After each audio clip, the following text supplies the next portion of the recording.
اس واقعے میں جب وہ خضر علیہ السلام کے پاس پہنچتے ہیں تو وہ ان کو دیکھتے ہیں کہ وہ ایک دو دریاؤں کے سنگم پہ ایک راک کے اوپر بیٹھے ہوئے ہیں۔ میٹافوریکلی آپ اس کو ایسے بھی سمجھ سکتے ہیں کہ وہ ریور آف انٹرنل نالج اور ریور آف ایکسٹرنل نالج کے سنگم پر بیٹھے ہوئے ہیں، اور ایک راک پہ بیٹھے ہوئے ہیں، شفٹنگ سینڈ کے اوپر نہیں بیٹھے ہوئے۔ وہ اپنی بلیفس میں سالڈ ہیں، ان کو پتہ ہے کہ ان کی بلیفس کیا ہیں، اور آخر زمان میں یہ ہوگا کہ کچھ لوگ ریور آف انٹرنل نالج سے سارا کچھ لے چکے ہوں گے لیکن ان کو ایکسٹرنل دنیا کا نہیں پتہ ہوگا۔ یہ بھی ایک بہتے دریا کی طرح ہے۔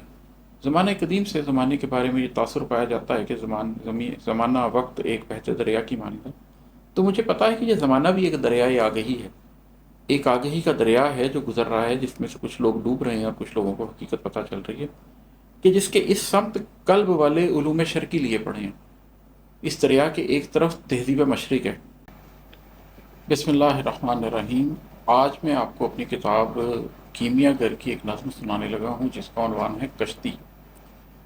اس نظم کا جو تناظر ہے وہ بھی اسلامک ایسکیتالوجی کے پوائنٹ آف ویو سے ہے۔ آپ لوگوں نے، جن لوگوں نے سورۃ الکہف پڑھی ہوئی ہے وہ جانتے ہیں کہ سورۃ الکہف کے اندر بنیادی طور پر چار واقعات ہیں۔ ایک اصحاب کہف کا واقعہ ہے، اس کے بعد دو باغوں کا ایک واقعہ ہے، اس کے بعد موسیٰ علیہ السلام اور خضر علیہ السلام کا واقعہ ہے، اور آخر میں ذوالقرنین کا واقعہ ہے۔ اگر کسی نے سورۃ الکہف کو جیا ہو اور سورۃ الکہف کو اچھی طرح سمجھا ہو تو وہ جانتا ہے کہ یہ بنیادی طور پر چار ٹیسٹ ہیں۔ جو اصحاب کہف کا واقعہ ہے وہ پہلا ٹیسٹ ہے، اور وہ ٹیسٹ آف فیتھ ہے، اور وہ بنیادی ٹیسٹ ہے۔ لیکن اس ٹیسٹ آف فیتھ کے بعد تین مزید ٹیسٹ آتے ہیں جو ایکچولی اس ٹیسٹ آف فیتھ کی ہی ڈفرینٹ مینیفیسٹیشنز ہیں، لیکن وہ علیحدہ علیحدہ ٹیسٹ کے طور پر آپ کو ایک طرح سے پاس کرنے پڑتے ہیں۔ ان میں سے ایک ٹیسٹ ہے ٹیسٹ آف منی، جو دو باغوں کا واقعہ ہے۔ وہ ہمیں بتاتا ہے کہ جب آپ کے پاس پیسہ آئے تو آپ کا رویہ کیا ہونا چاہیے۔ اس کے بعد جو موسیٰ علیہ السلام اور خضر علیہ السلام کا واقعہ ہے وہ واقعہ ہمیں بتاتا ہے کہ جب آپ کے پاس علم ہو تو اس علم کو کس طریقے سے استعمال کیا جاتا ہے، علم کا ٹیسٹ کیسے پاس کیا جاتا ہے، کیسے حقیقت کو دیکھا جاتا ہے۔ اور جو آخری ٹیسٹ ہے ذوالقرنین کا جو واقعہ ہے وہ بتاتا ہے کہ اگر آپ کے پاس قوت ہو تو اس قوت کا امتحان کس طرح سے دیا جاتا ہے۔ اب سورۃ الکہف کیونکہ آخر الزمان کے بارے میں اتاری ہوئی صورت ہے، اور نبی کریم صلی اللہ علیہ وسلم کے حدیث سے یہ بات واضح ہو جاتی ہے کہ سورۃ الکہف کو آخر الزمان میں فتنہ دجال سے بچنے کے لیے پڑھنے کا کہا گیا، اسے سمجھنے کا کہا گیا۔ تو یہ سارے ٹیسٹ آخر الزمان میں کیسے مینیفیسٹ ہوتے ہیں اس کے اوپر میری ایک انڈرسٹینڈنگ ہے۔ انشاءاللہ کسی دن موقع ملا تو میں سورۃ الکہف کی تمام 110 آیات کو آیت با آیت ڈسکس کروں گا اور اس کی تشریح کروں گا، لیکن اس وقت میں آپ کو ایک نظم سنانے لگا ہوں جو ان میں سے ایک واقعے کے ایک حصے سے منسوب ہے۔ جو واقعہ ہے موسیٰ علیہ السلام کا اور خضر علیہ السلام کا، اس میں یوں ہوتا ہے کہ موسیٰ علیہ السلام خضر علیہ السلام کی تلاش میں نکلتے ہیں، کیونکہ انہیں پتہ چلتا ہے کہ خضر علیہ السلام کے پاس اس وقت اس دنیا میں جو علم ہے وہ ان کے پاس بھی نہیں ہے۔ اس واقعے میں جب وہ خضر علیہ السلام کے پاس پہنچتے ہیں تو وہ ان کو دیکھتے ہیں کہ وہ ایک دو دریاؤں کے سنگم پہ ایک راک کے اوپر بیٹھے ہوئے ہیں۔ میٹافوریکلی آپ اس کو ایسے بھی سمجھ سکتے ہیں کہ وہ ریور آف انٹرنل نالج اور ریور آف ایکسٹرنل نالج کے سنگم پر بیٹھے ہوئے ہیں، اور ایک راک پہ بیٹھے ہوئے ہیں، شفٹنگ سینڈ کے اوپر نہیں بیٹھے ہوئے۔ وہ اپنی بلیفس میں سالڈ ہیں، ان کو پتہ ہے کہ ان کی بلیفس کیا ہیں، اور آخر زمان میں یہ ہوگا کہ کچھ لوگ ریور آف انٹرنل نالج سے سارا کچھ لے چکے ہوں گے لیکن ان کو ایکسٹرنل دنیا کا نہیں پتہ ہوگا۔ وہ نہیں سمجھتے ہوں گے کہ یہ modern political system, economic system کس طرح چلتی ہیں، اس لیے وہ حقیقت کو نہیں جان سکیں گے۔ اور کچھ لوگ ریور آف ایکسٹرنل نالج پر بیٹھے ہوں گے، ان کو دنیا کا سب کچھ پتہ ہوگا، وہ ہارورڈ MIT سے پڑھ کر آئے ہوں گے، لیکن وہ ریور آف انٹرنل نالج کو نہیں سمجھتے ہوں گے، وہ قلوب میں اترنے والے علم کو نہیں سمجھتے ہوں گے، تو وہ بھی حقیقت کو نہیں پا سکیں گے۔ لیکن جو بھی شخص ان دو دریاؤں کے سنگم پر بیٹھا ہوگا وہ حقیقت کو سمجھ سکتا ہوگا۔ تو خضر علیہ السلام وہاں پر بیٹھے ہوئے تھے۔ پھر موسیٰ علیہ السلام جب ان کے ساتھ چلے تو ایک سیریز آف انسیڈنٹس ہوئی۔ سب سے پہلے انہوں نے ایک جگہ پر ایک کشتی کو توڑ دیا، اس کے بعد انہوں نے ایک جگہ پر ایک چھوٹے بچے کو مار دیا، اور اس کے بعد انہوں نے ایک جگہ پر اس دیوار کی مرمت کر دی۔ ان تمام واقعات میں ایک چیز تو واضح طور پر نظر آتی ہے کہ جو نظر آ رہا تھا وہ حقیقت نہیں تھی، اور جو حقیقت تھی وہ نظر نہیں آ رہی تھی۔ مطلب یہ کہ perception was different from reality and reality was different from perception. لیکن اس کے علاوہ بھی ان تمام واقعات میں ہمیں کچھ علم حاصل ہوتا ہے. آج میں جس واقعے کے اوپر آپ کو نظم سنا رہا ہوں وہ موسیٰ علیہ السلام کے اور خضر علیہ السلام کے اس سفر میں جو پہلا واقعہ ہے جس میں انہوں نے ایک دریا عبور کرنا تھا اور ایک کشتی کے اندر بیٹھے اور خضر علیہ السلام نے اس کشتی کے پھٹے توڑ دیے اور موسیٰ علیہ السلام نے شکایت کی کہ یہ آپ نے کیا کیا، غریم اللہوں کی کشتی کے پھٹے توڑ دیے آپ نے. تو خضر علیہ السلام نے کہا کہ آپ میرے ساتھ رہ کے صبر نہیں کر سکیں گے. موسیٰ علیہ السلام نے معذرت کر لی. خیر وہ بات آگے چلتی رہی.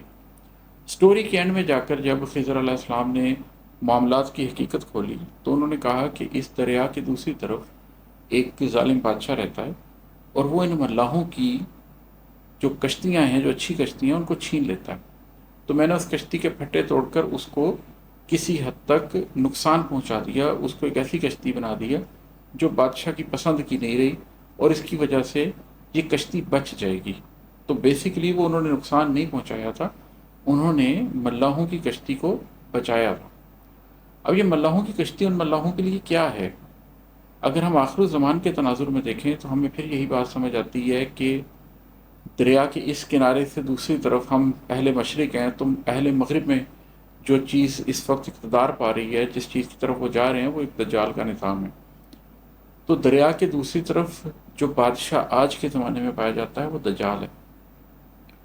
ملاحوں کے لیے وہ کشتی کیا ہے؟ ملاحوں کے لیے وہ کشتی ان کے روزگار کا ذریعہ ہے، اس کے تھرو وہ اپنی روزی روٹی چلاتے ہیں، ان کے لیے وہ ان کی ٹرانسپورٹ بھی ہے. اس کشتی کو توڑ دینے سے وہ بادشاہ کے قابل نہیں رہی تھی. تو آخر الزمان میں اگر آپ چاہتے ہیں کہ دجال سے اپنے اثاثوں کو بچا لیں، آخر الزمان میں اگر آپ چاہتے ہیں کہ آپ دجال سے اپنی روزی روٹی کو بچا لیں، تو پھر آپ کو بھی اپنی کشتی کو اسی طریقے سے ڈیمیج کر لینا پڑے گا تاکہ آپ ایک بڑے نقصان سے بچ سکیں. اس تناظر میں نے یہ نظم لکھی ہے، اس کا عنوان ہے کشتی. یہ میں آپ کو سناتا ہوں اور اس کو ڈسکس کرتے ہیں. یہ ہے کہ میں اپنے ہاتھوں سے اپنی کشتی کے چند تختے اکھیڑ دوں گا. میں اپنے ہاتھوں سے اپنی کشتی کے چند تختے اکھیڑ دوں گا. میں جانتا ہوں کہ میری کشتی میرا اثاثہ ہے، قیمتی ہے. میں جانتا ہوں کہ میری کشتی کسب ہے میرا، کمائی بھی ہے. مجھے پتا ہے کہ اپنی کشتی کے بل پہ دریا میں تیرتا ہوں. مجھے پتا ہے کہ دو کناروں کو صرف اس سے ہی پاٹتا ہوں. مجھے خبر ہے کہ ٹوٹی کشتی میرا ہی نقصان ہے، مگر میں اب اپنے ہاتھوں سے اپنی کشتی کے چند تختے اکھیڑ دوں گا.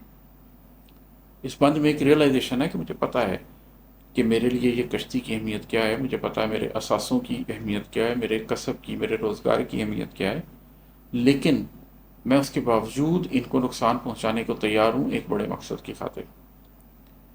آگے ہے کہ مجھے پتا ہے کہ یہ زمانہ بھی ایک دریائے آگہی ہے کہ جس کے اس سمت قلب والے علوم شرقی لیے پڑے ہیں اور اس کے اس پار عقل والے بیان غربی لیے کھڑے ہیں. میں اس زمانے کے مشرقی ساحلوں پہ رہتا ہوں، اس لیے میں خرد کو کچھ اور کہہ رہا ہوں، جنوں کو کچھ اور کہہ رہا ہوں. میں مشرقی ساحلوں کے اوپر بڑی سہولت سے رہ رہا ہوں، مگر مجھے زیست کے سفر میں کبھی کبھی رزق کی خبر میں، کبھی اندھیرے کبھی سحر میں، اما کے موسم میں اور ڈر میں کئی برس مغربی کناروں سے واسطہ پڑ چکا ہے اب تک. یہاں بات یہ ہو رہی ہے کہ جیسے ایک دریا ہوتا ہے اور وہ بہرا ہوتا ہے جس کے اندر کشتی بہ رہی ہوتی ہے، اسی طریقے سے یہ جو زمانہ ہے، یہ جو وقت گزر رہا ہے اس وقت، یہ بھی ایک بہتے دریا کی طرح ہے. زمانہ قدیم سے زمانے کے بارے میں یہ تاثر پایا جاتا ہے کہ زمانہ وقت ایک بہتے دریا کی مانند ہے. تو مجھے پتا ہے کہ یہ زمانہ بھی ایک دریائے آگہی ہے، ایک آگہی کا دریا ہے جو گزر رہا ہے، جس میں سے کچھ لوگ ڈوب رہے ہیں اور کچھ لوگوں کو حقیقت پتہ چل رہی ہے کہ جس کے اس سمت قلب والے علوم شرقی لیے پڑے ہیں. اس دریا کے ایک طرف تہذیب مشرق ہے جو توحید کے اوپر قائم ہے، جس کی اساس ہی اس بات پر ہے کہ ہم نے خدا کو جواب دینا ہے، اور اس کے اس پار عقل والے بیان غربی لیے کھڑے ہیں. اور اس دریا کے دوسری طرف بیان غربی لے کے، جو ایک سیکولر بیان ہے، اس کو لے کے اہل عقل جو کہتے ہیں کہ ہر چیز کوگنیشن سے ثابت ہونی چاہیے، ہر چیز امپیریکل ایویڈنس سے ثابت ہونی چاہیے، دوسری طرف وہ کھڑے ہوئے ہیں. تو ہم اہل مشرق اس طرف پڑے ہوئے ہیں، اور پڑے ہوئے کا لفظ میں نے جان بوجھ کر استعمال کیا اس لیے کہ ہم لوگ تو بالکل پڑے ہوئے ہیں، کچھ بھی نہیں کر رہے، بس دریا کے کنارے پڑے ہوئے ہیں، کچھ کر نہیں رہے ہیں۔ اہل مغرب ایٹ لیسٹ جس چیز کو ٹھیک سمجھتے ہیں، جس سیکولر بلیف کے اوپر قائم ہیں، اس کو لے کر کھڑے تو ہوئے ہیں، اس کو لے کر چل تو رہے ہیں۔ تو یہ ایک زمانہ ہے، یہ ایک دریائے آگہی ہے، یہ بہہ رہا ہے۔ اس دریائے آگہی کے اس طرف ہم لوگ ہیں جو اپنی تہذیب مشرق کے باوجود پڑے ہوئے ہیں، اور اس کے دوسری طرف وہ لوگ ہیں جو اپنی سیکولر تہذیب کے ساتھ، اپنی امپیریکل ایویڈنس والی تہذیب کے ساتھ بیان مغرب لے کر اس طرف کھڑے ہوئے ہیں۔ میں اس زمانے کے مشرقی ساحلوں پہ رہتا ہوں، اس لیے میں خیرت کو کچھ اور کہہ رہا ہوں، جنو کو کچھ اور کہہ رہا ہوں۔ کیونکہ ہم اہل مشرق ہیں تو ہم عقل کو کسی اور طرح سمجھتے ہیں اور جنون کو کسی اور طرح سمجھتے ہیں۔ جو موحد ہوتا ہے، جو اللہ کا بندہ ہوتا ہے، جو اس پر یقین رکھتا ہے کہ اس ہسٹری کا ایک آغاز ہے، اس ہسٹری کی ایک انڈنگ ہے، اللہ تعالیٰ نے یہ کائنات بنائی ہے، اس کے لیے عقل کچھ اور ہوتی ہے، وہ کسی اور چیز کو کوگنیشن کہتا ہے، اس کے لیے جنو کچھ اور ہوتا ہے، وہ کسی اور چیز کو جنو کہہ رہا ہے۔ لیکن یہ صرف مشرق والوں کی بات ہے، مغرب والوں کے لیے خرد کچھ اور ہے، جنو کچھ اور ہے۔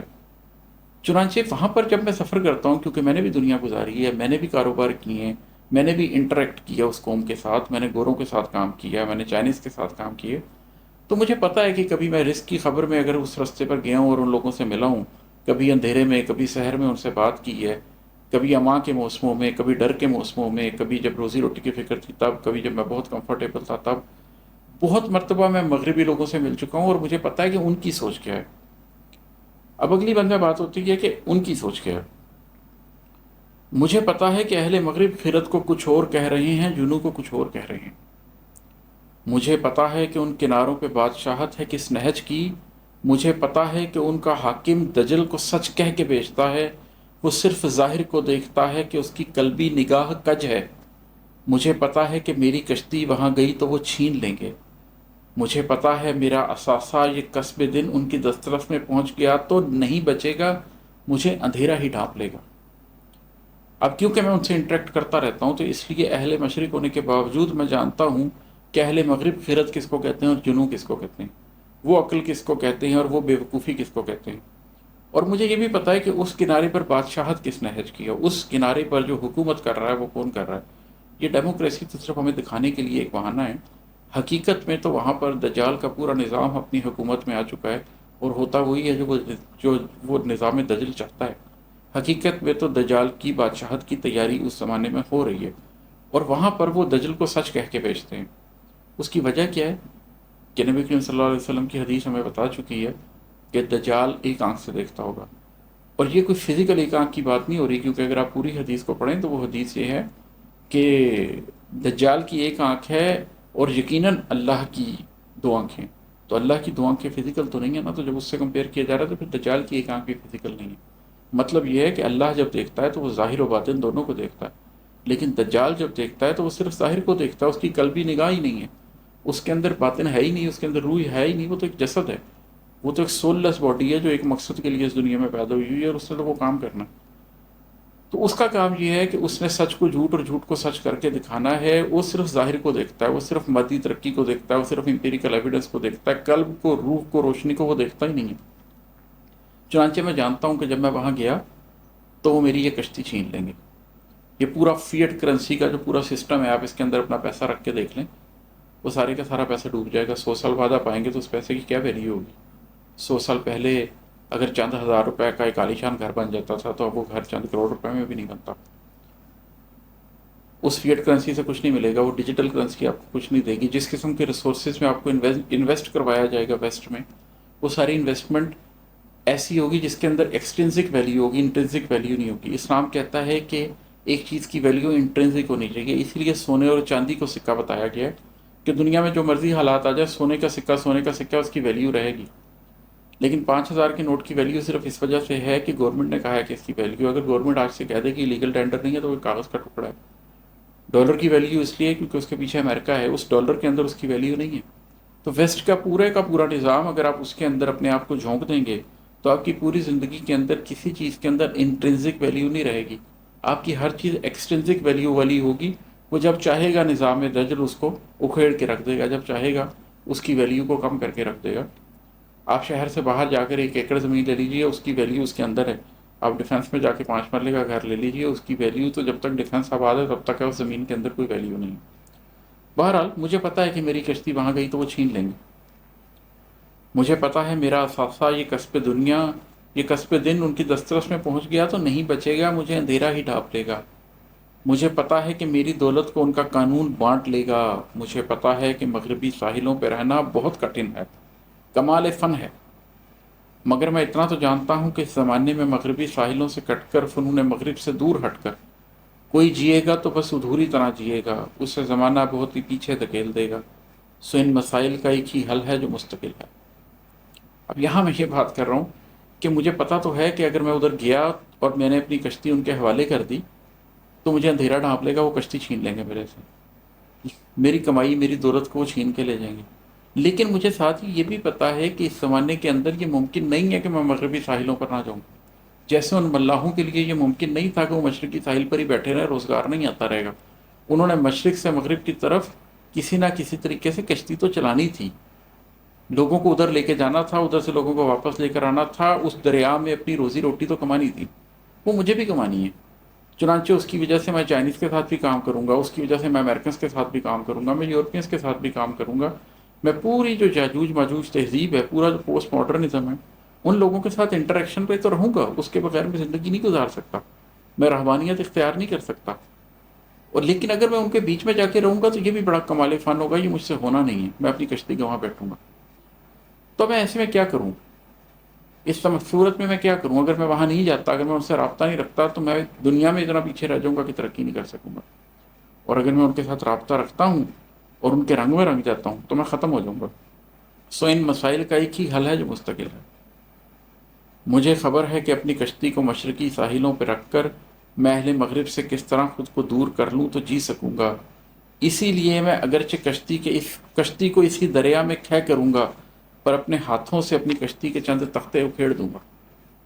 اس کا طریقہ یہی ہے کہ آپ بالکل انٹریکٹ کریں اس سوسائٹی کے ساتھ، آپ بالکل اس معاشرے کے ساتھ چلیں، لیکن آپ اس بات کو ریئلائز کر لیں کہ آپ کو اپنے ہاتھوں سے اپنی کشتی کے چند تختے اکھیڑنے پڑیں گے۔ ہو سکتا ہے کہ آپ کو شہر کے بالکل مڈل میں ڈیفنس میں کنال کا گھر لینے کے بجائے شہر کے سبربس میں جا کے 4 کنال 5 کنال 6 کنال جگہ لے کر اس پہ رہنا پڑے۔ ہو سکتا ہے آپ کو یہ کرنا پڑے کہ جب آپ بہت پیسے کما لیتے ہیں تو بینکوں میں مت رکھیں ان پیسوں کو کسی سونے چاندی میں کنورٹ کر لیں، ان کو کسی انٹرنسک ویلیو والی چیز میں کنورٹ کر لیں۔ ہو سکتا ہے کہ آپ کو کوئی ایسی اپرچونٹی ملے جس کے اندر آپ کو وقتی طور پہ لگے کہ میں کسی میوچل فنڈ میں پیسے ڈال کے یا کسی ایسی انویسٹمنٹ میں پیسے ڈال سکتا ہوں کہ جس میں بہت ترقی ہو، لیکن وہ پوری کی پوری ڈپینڈنسی مغربی نظام کے کھڑے رہنے پر ہو۔